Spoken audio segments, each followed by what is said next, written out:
Weche mamoko nyakwaramogi ni jaod bura ma Kaiti Mano Joshua Kimulu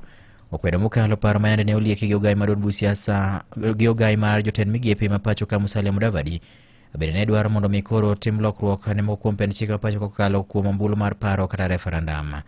Jatelo no wacho ni sani piny Kenya nigi midhiero mathoth ma koro dwaro mondo mi koro kony ma ok wach mar keto e lai manyime wach mar ombulu mar paro kata referendum. Kane oloso e kinde nyasi mar liel moro e kar chung' od buche no, jatelo no kata kamano ne olero ni piny Kenya onego bed ni koro keto e lai manyime